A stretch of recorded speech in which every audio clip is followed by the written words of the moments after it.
So we are continuing studying Hebrews. We've been in chapter 11 for a long time. We've looked at these portions of Hebrews. We've looked at Long time. a long time. Yeah.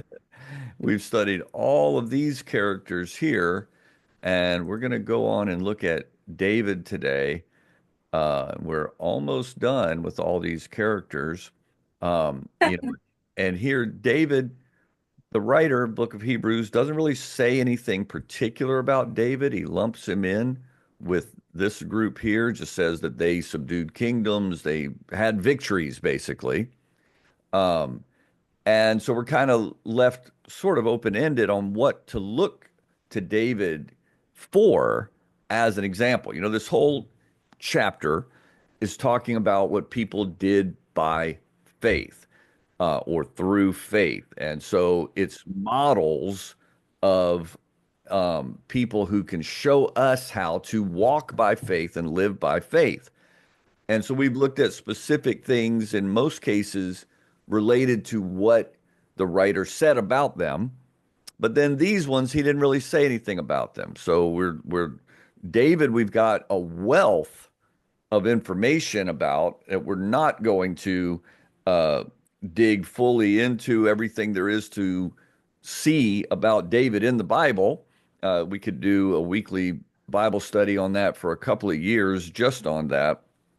But uh, but we're going to look, and I want us to see again the context of the time and how that chronologically following these characters through Hebrews chapter 11 is a overview of the Old Testament history itself. And so here we are at the kingdom age, with David being the most famous king of Israel. So let's take a look.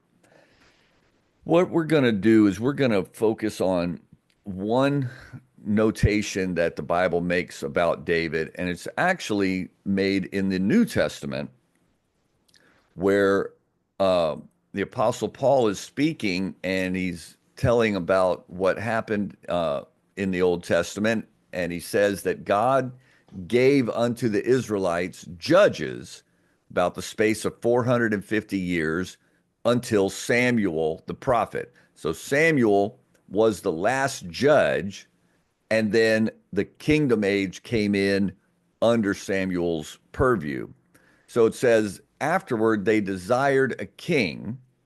And so that's what brings us to David, right? Even in Hebrews 11, it couples David and Samuel together there.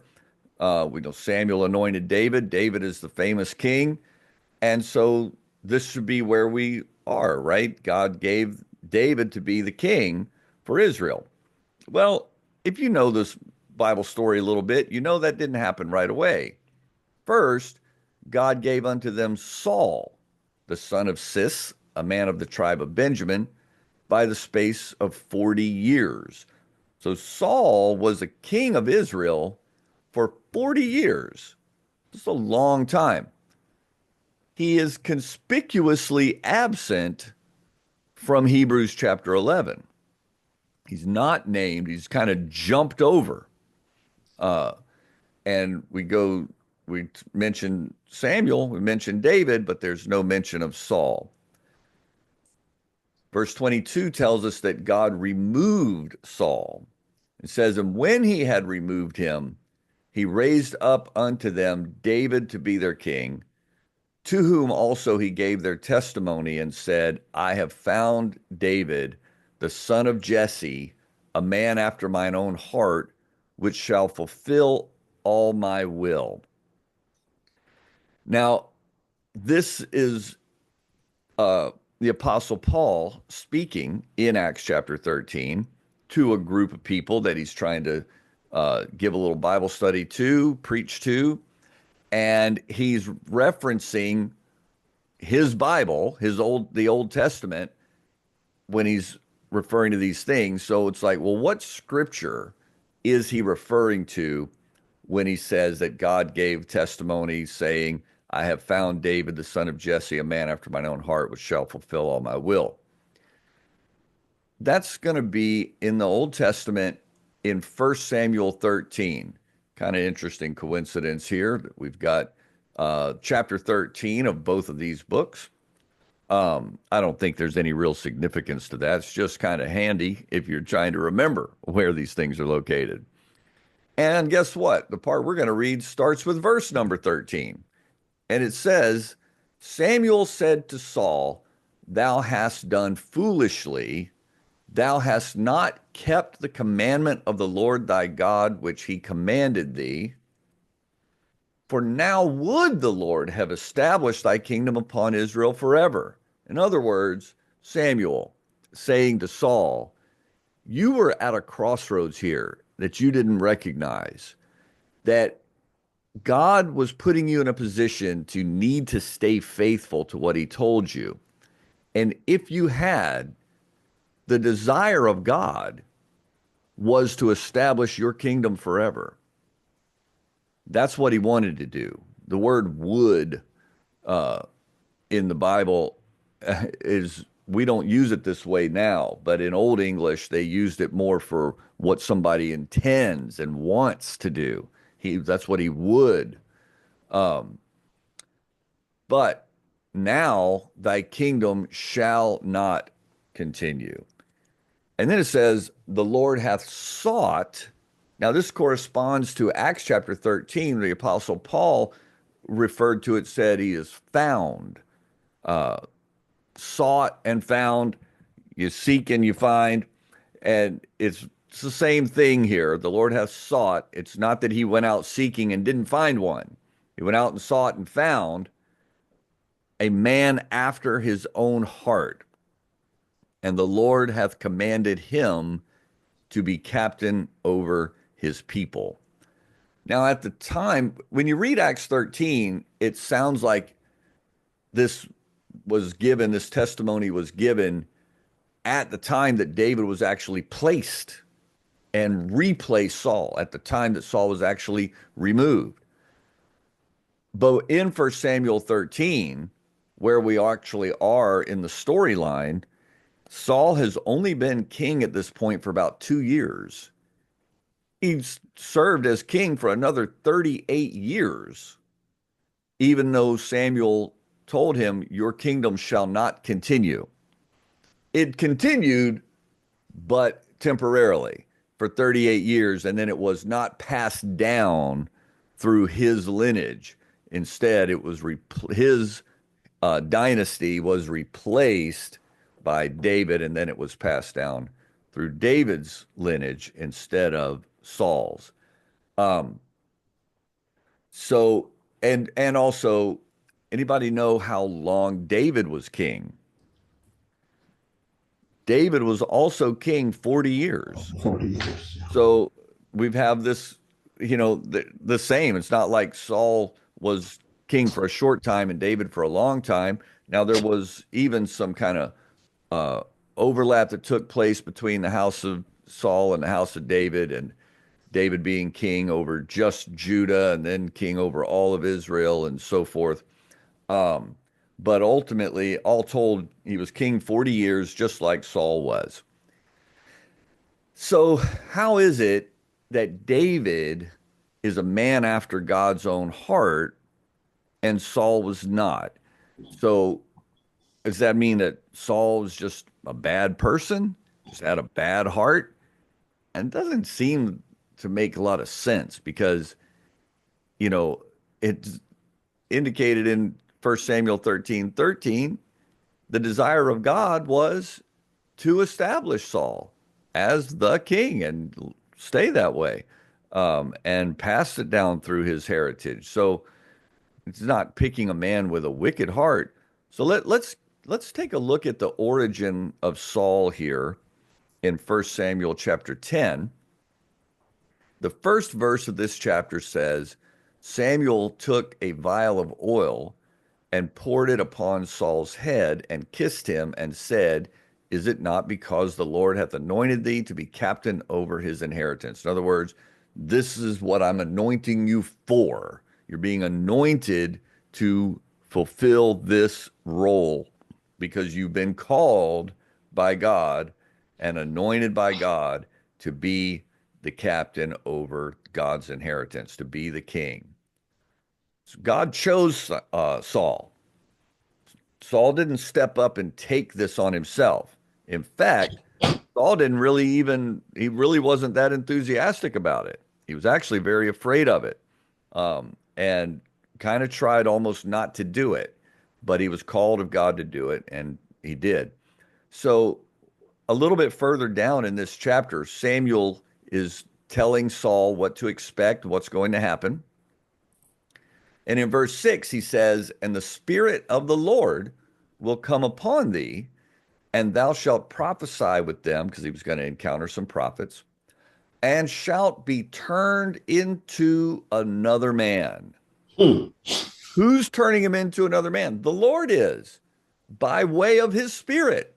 The Spirit of the Lord is going to come on you and transform you into what? A bad person?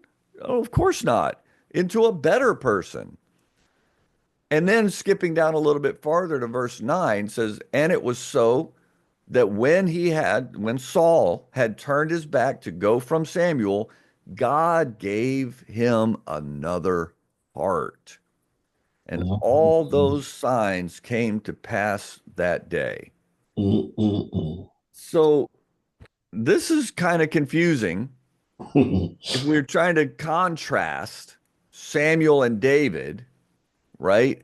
And Yep. we're looking specifically at the fact that what God uh, said about David is that he's a man after mine own heart. Well, Saul, you gave Saul his heart. How Hmm. is it possible that David is a man after God's own heart, but Saul is not a man after God's own heart? What's the difference between the two that qualifies David as man after God's own heart? So let's go back to this passage that we read a minute ago, 1 Samuel chapter 13. We looked at two verses. Verse number 13, which said, "Thou hast done foolishly." Now, let me tell you what happened here. After Saul received that new heart, the Spirit of the Lord came on him. The first incident that the Bible records after that is an attack of the enemy. And when Saul got news of that, the Bible says again that the Spirit of the Lord came on him. And then he was filled with a righteous anger, and he reacted through the Spirit of God by faith with a strategy of unification of the nation that led to victory in that situation. And but then after he's been king for 2 years, now they're under uh, another attack and another conflict. And this time, when you read it, you read about all the things that he does and how he gathered up an army and how he went here and how people were in over there and how he stayed put at this place. You don't really read about him inquiring of the Lord. You don't read about the Spirit of the Lord coming on him. You just read about him doing stuff. And then Samuel, who was still his advisor and really his spiritual father, you could say, mentor, had made an appointment saying that he was going to show up and meet with them, and that then there would be, they were to do things a certain way. Well, he didn't show up when he said he was going to show up, when he was expected. And in that time, Saul is afraid of the enemy, and he's afraid of the fear of the people and losing the unity of the nation and losing the allegiance of the nation. And so he took it upon himself to offer a sacrifice, which he's not allowed to do because he's not a priest. And as soon as he did that, Samuel showed up. He was at his breaking point and he broke. And Samuel said, right now, the Lord wanted to establish your kingdom forever. What? And you did foolishly because you didn't keep the commandment of the Lord. I know you felt pressured. I know you felt like you couldn't take the stress of what was on you in that moment. You know, there's this tendency that we have as humans when we feel something that pulls on us and that weighs on us in that moment, that that moment that we're feeling that feels like eternity. And it feels like our whole universe and our whole life is wrapped up in the moment, in the present. But the present presently becomes the past. And if you can just hang through pressures of the present, it is going to be the past in just a moment. This present is going to be the past in just a moment. What past do you want to look back on? Do you want to look back on a past that you regret? Or do you want to look back on a past that stayed true to the principles that you have professed? You have to endure the pressure of the moment, and you don't know how close you are to the relief that God is sending.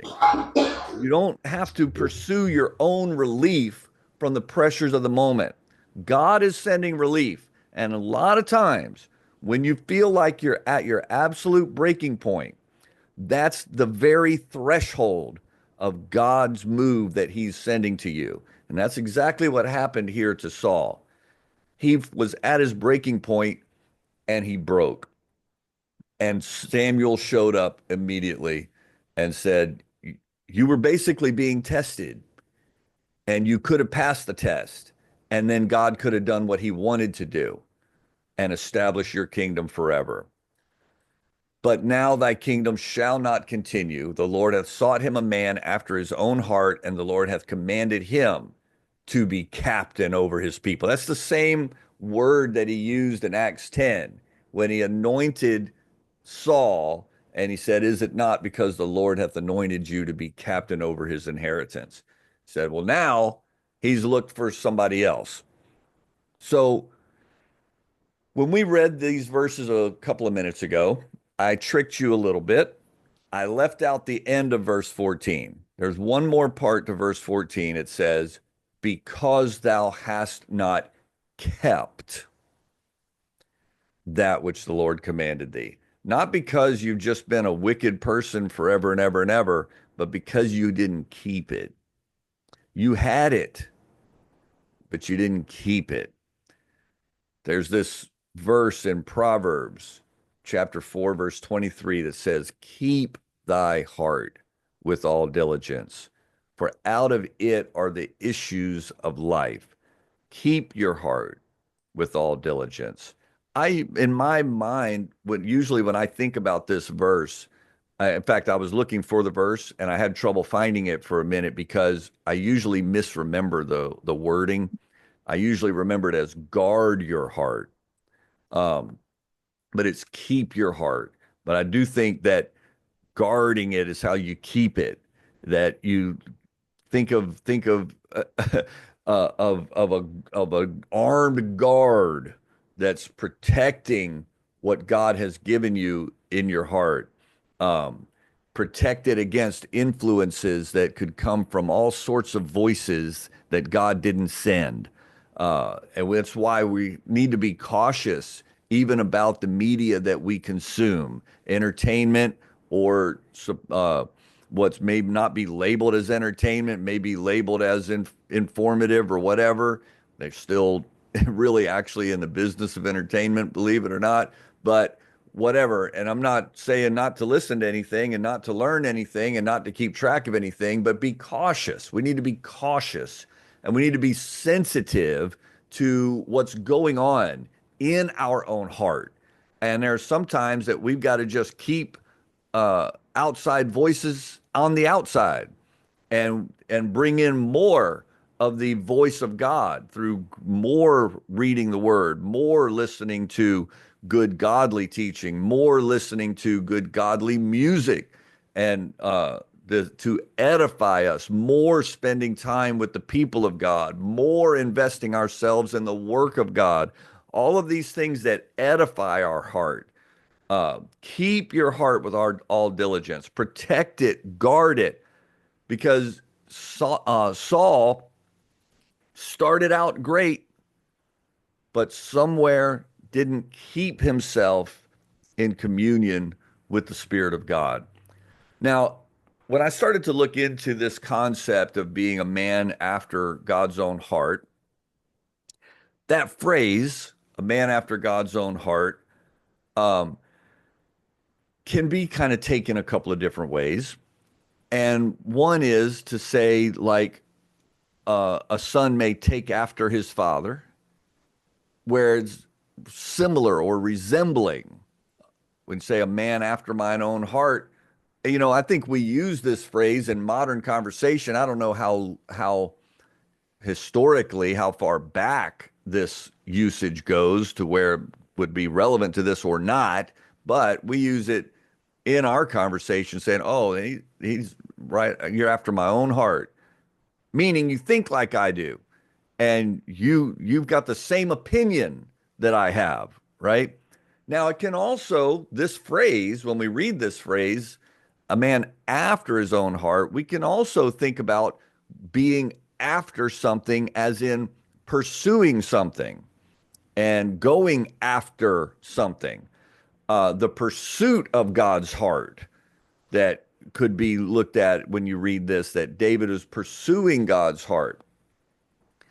Um, Now, and I think we can learn from both of those perspectives on the phrase, but there actually is one that's more true than the other to the original grammar here. I'm going to show that in a minute.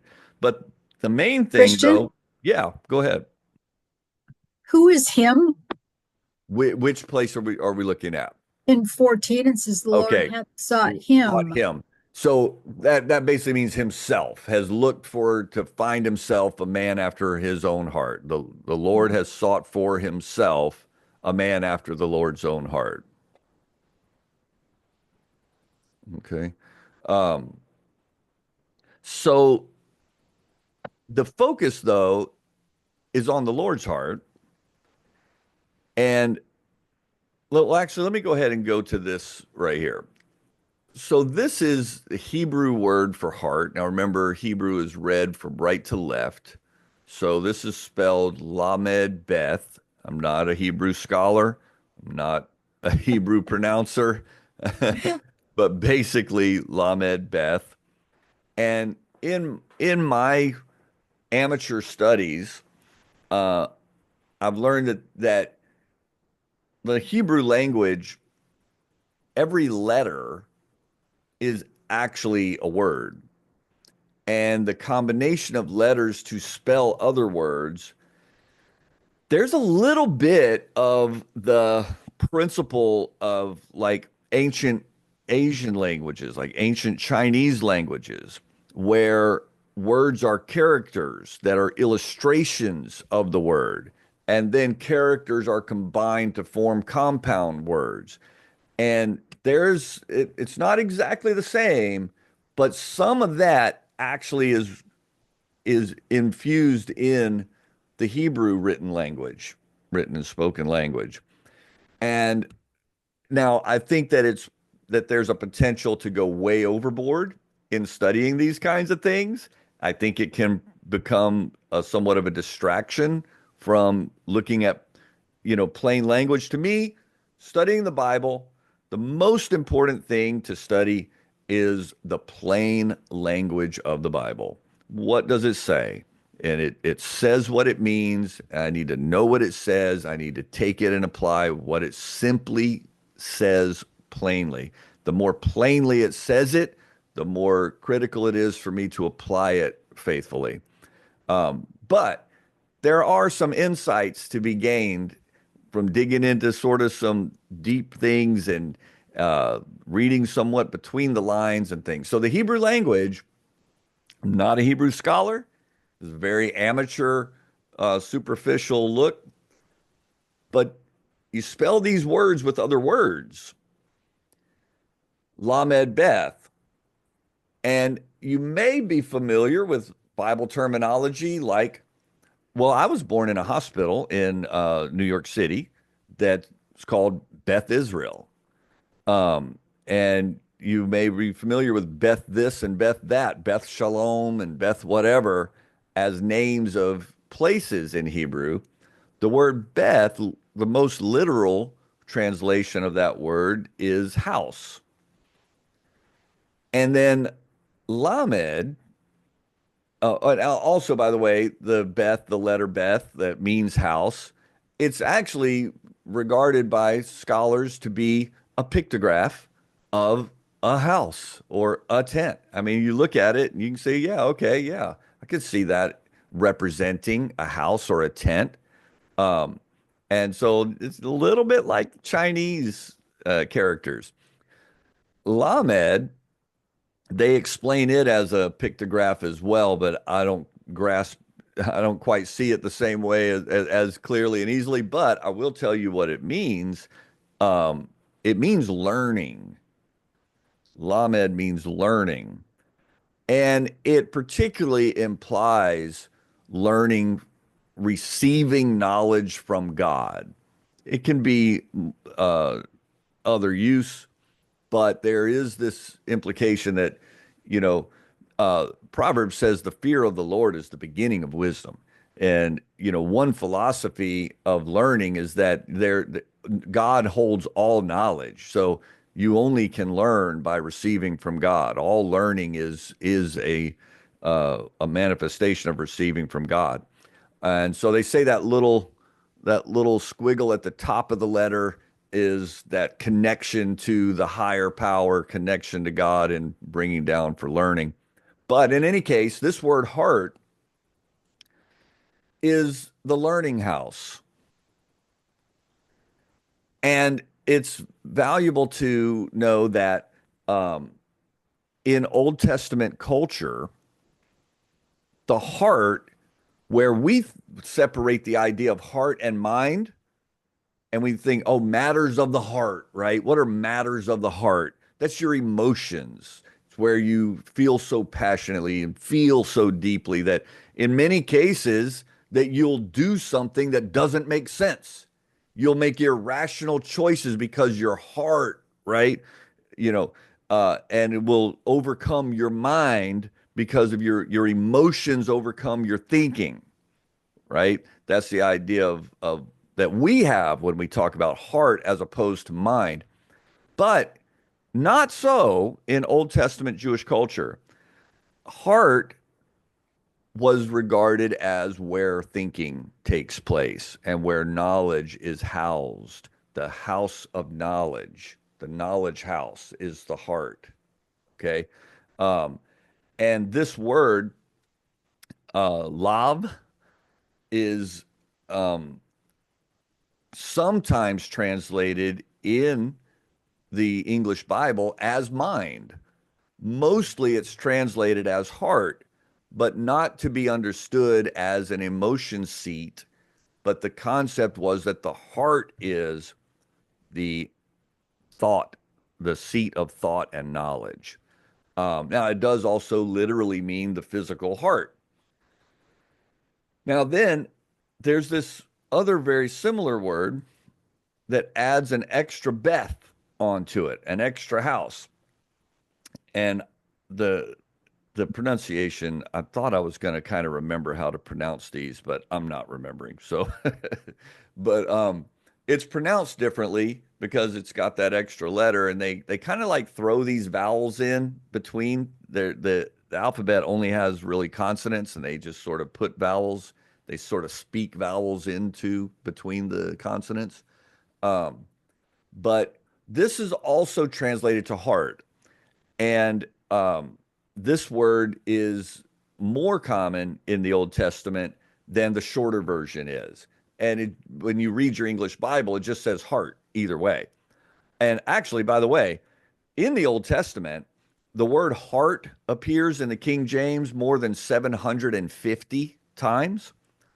The word mind only appears in the Old Testament like 51 times. So there's just the whole concept of the mind. If you read the Old Testament, you want to understand what it has to say about the mind, look for the word heart, because that's talking about the mind. So this version of the word for heart,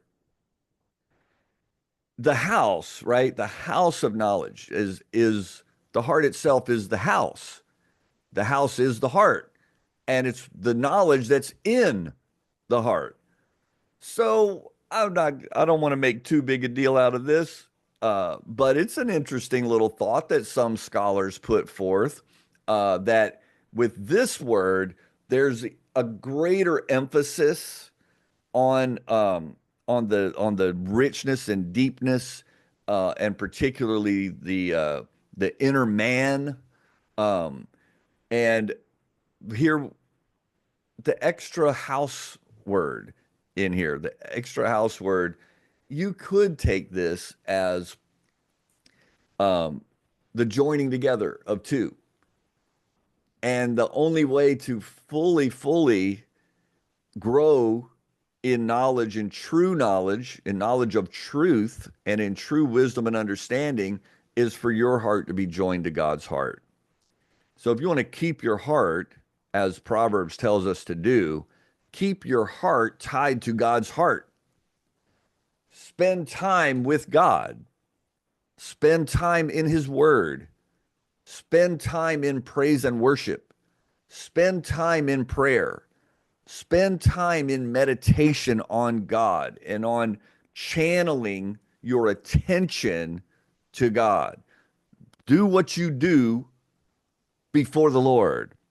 Consciously choose to do things before the Lord, uh, and enter in to the presence of God and spend time with God. You know, I've talked about this before, that the way a son becomes like a father, there's two ways. One is when he's initially born, he gets genetic code, and that genetic code carries with it some things that dictate attributes that will resemble the father. I was not raised with my father, and yet I resemble him in many ways, not only in physical appearance, but even in behavior and mannerisms, that were like my dad. I did not pick up from observations. I was not around him. But people who knew my dad, when would look at me and see me and just say, "Wow," they could see all these things they could point out that are like my dad. Um, I have a friend of mine who he didn't meet his father, his biological father, until he was in his mid 20s, and they they had so many things in common in their behaviors and mannerisms. He had never seen him before that day. So there's genetics that are passed down when you're born. When we are born of God, we're handed genetic code inside of us that makes us like God in some ways. But the only way that a son becomes really like his father, and that genetic code becomes fulfilled, is when he spends time with his father. Uh, And I've talked about, if some have heard me talk about my son walking into my house one time from the other room.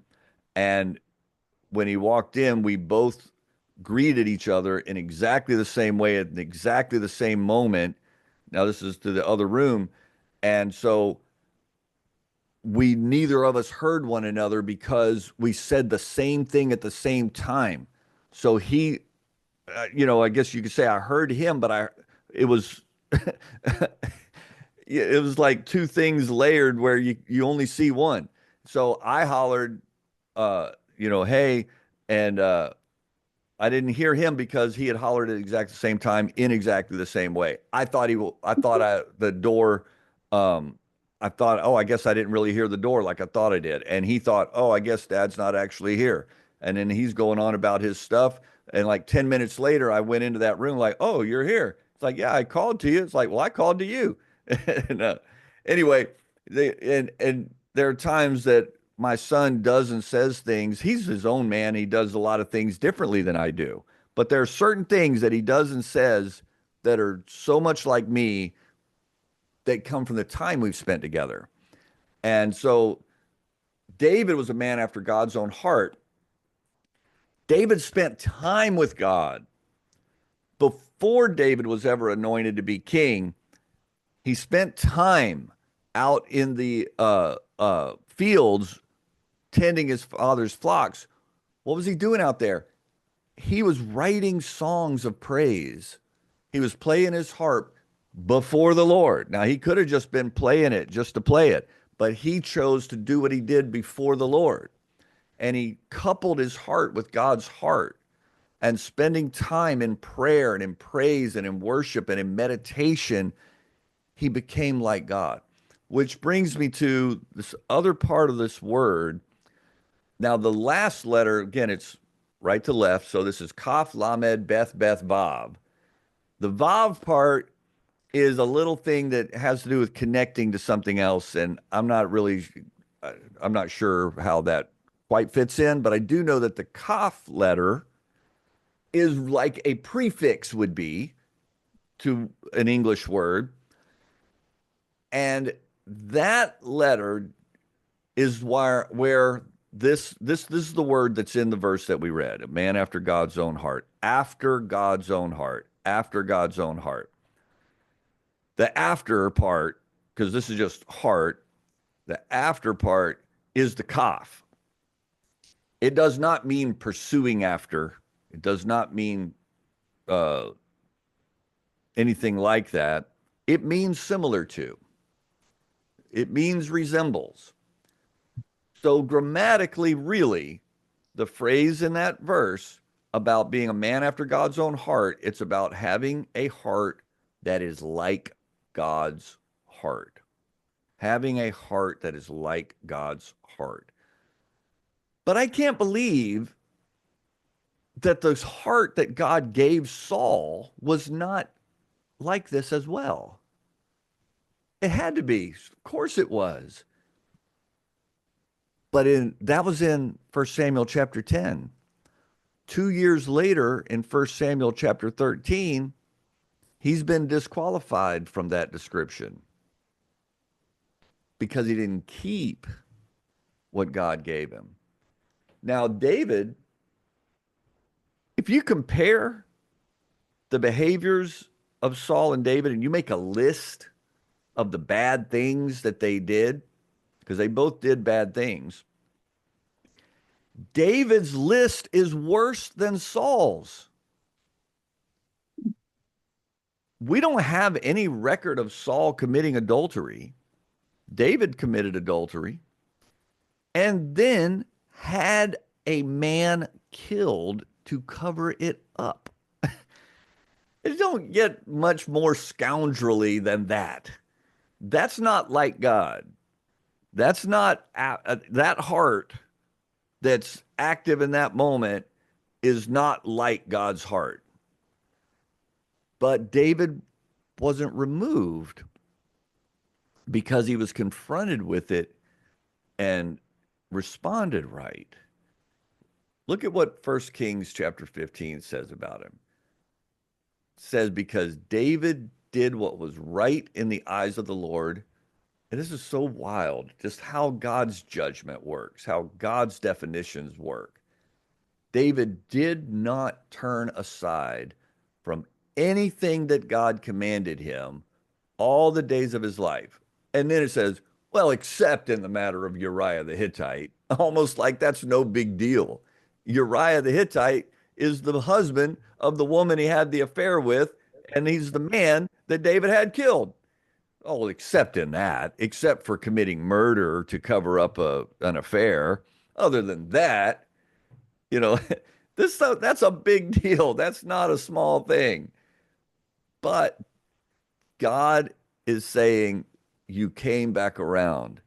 And I'm going to look at that as a little blip on the thing, because you ultimately did not release and let go. You came back around and you obeyed me when I confronted you, when I sent the prophet to confront you, you obeyed me. Uh, and so it's the finish of David and Saul is the only contrast. It's the finish that's the only contrast. So if we're looking at this in the context of Hebrews chapter 11, with Bible persons given to us as models of how to live by faith, the ultimate issue here is to finish with faith. And that there may be bumps in the road, there may be faults, there may be failures, but you don't accept them, you don't live in them, you don't stay in them, you don't turn away from God and from the things of God, even if you realize that in a moment you kind of did turn away. You turn back immediately, as quickly as possible. And that's how you keep your heart. Because when God gets a hold of you, he gives you a new heart. And that heart is like his heart. And you grow in that likeness by spending time with God and pursuing God. And you may have faults, you may have failures, but ultimately, faith is the endurance through the test to come back around and not give up and wash your hands of the whole thing.